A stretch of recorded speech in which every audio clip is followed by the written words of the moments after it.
বন্ধুরা, আবার একটা নতুন রেসিপি নিয়ে তোমাদের মাঝে চলে এলাম। তো দেখো, তেল কড়াইয়ে দিয়ে দিয়েছি।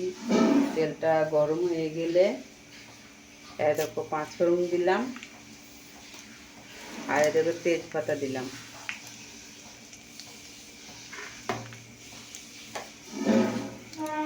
ওটাতে এর সঙ্গে আমি শুকনো লঙ্কা এক করে দিয়েছি, দেখতে পাচ্ছি। এটা হতে থাক। দেখো, এটা হলো ইঁচড় আর আলুকে ভাপিয়ে নিয়েছি। এটাকে দেখছো ঝুড়িতে করে আমি ছড়া দিয়ে। তা দেখো এটা হয়ে গেছে। আর এখানে দেখো আদা, রসুন, পেঁয়াজ, অল্প পেঁয়াজ দিয়েছি, কারণ পেঁয়াজ বেশি দিলে মিষ্টি হয়ে যায়। তো দেখো এখানে হয়েছে, আমি এটা দিয়ে দিচ্ছি। ঠিক আছে, তোমরা দেখতে থাকো।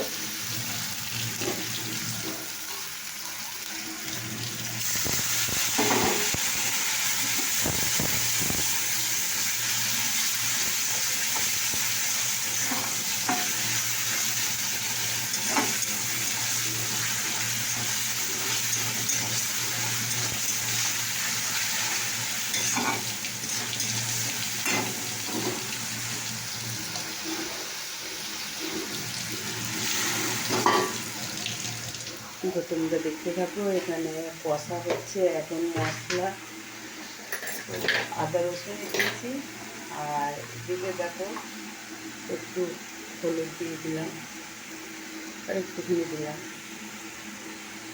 এখন নুন দিয়ে দিলাম, পরিমাণ মতো নুন দিলাম, আর একটু লঙ্কা গুঁড়ো দিলাম।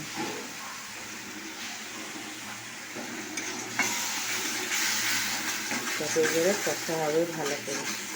আর কিছু দিন এতে অ্যাড করবো না, এটাই একটা মশলা হলো।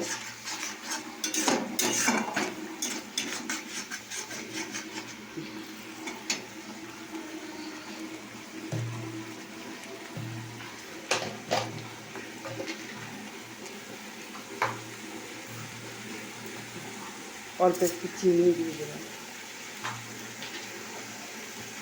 এটা মশলাটাকে ভালো করে আমাকে কষতে হবে। তো দেখো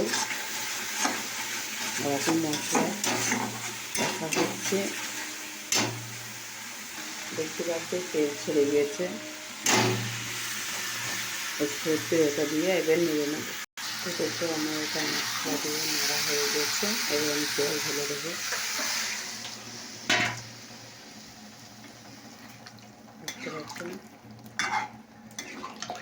কি সুন্দর একটা কালার চলে এলো। তাই এরকম করে ইঁচড় কে কে রান্না করো এইভাবে অবশ্যই জানি। আর এইভাবে যদি না কেউ বানিয়ে থাকো তো বানিয়ে নিও। তো দেখো বন্ধুরা, আমার এই রেসিপি কিন্তু রেডি হয়ে গেছে। তো তোমাদের কেমন লাগলো অবশ্যই জানিও।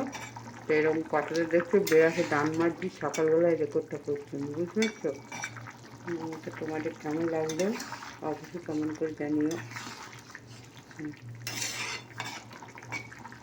কত সুন্দর কালারটা লাগে বলো বন্ধুরা।